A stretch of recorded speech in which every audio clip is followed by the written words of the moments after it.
তাসের ঘরের মতো ভেঙে পড়া বোধহয় একেই বলে। বিনা উইকেটে হারিয়ে ১৪৩ রানে অল আউট হয়ে যাওয়া, যেন অ্যাডভেঞ্চার সিনেমা দেখানোর আশা দিয়ে মিস্টার বিনের কমেডিতে শেষ করা। জিম্বাবুয়ের বিপক্ষে ৫ ম্যাচ সিরিজের ৪ নম্বর টি-20তে যা হলো, সেটা বিশ্বকাপের আগে ভয়াবহ দুশ্চিন্তার। সাধারণ মানের টিমের সাথে এই অবস্থা, তাহলে ওয়ার্ল্ড কাপে এই দলটা করবেটা কি? ইতিবাচক সমীকরণ মেলানো যাচ্ছে না কিছুতেই।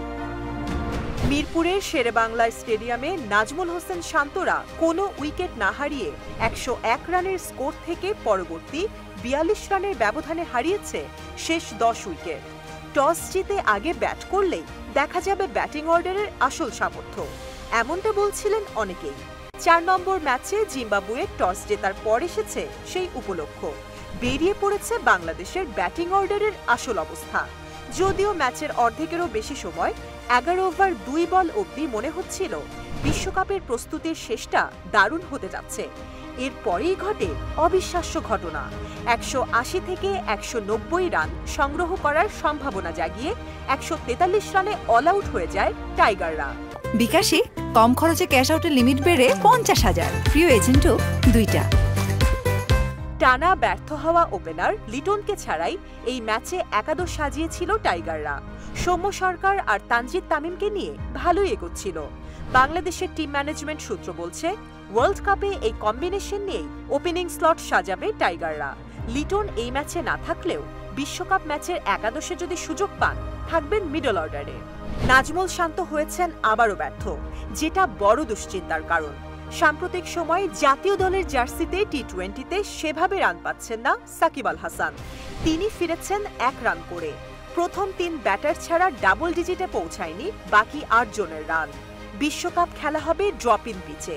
বাংলাদেশ যে ধরনের উইকেট বা কন্ডিশনে খেলছে এখন, তার চাইতে অনেক বেশি আলাদা।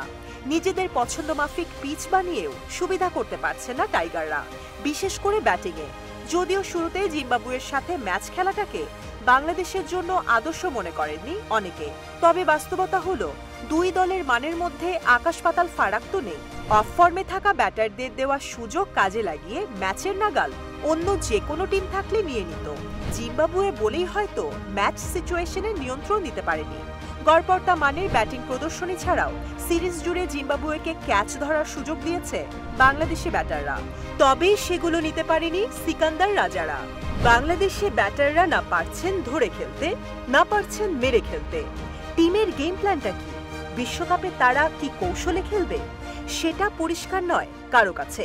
টাইগারদের প্রধান নির্বাচক গাজী আশরাফ হোসেন লিপুও হতাশ। গণমাধ্যমে দেওয়া সাক্ষাৎকারে বলছেন, টপ অর্ডারের ব্যাটিং নিয়ে তিনি আছেন ভয়াবহ দুশ্চিন্তায়।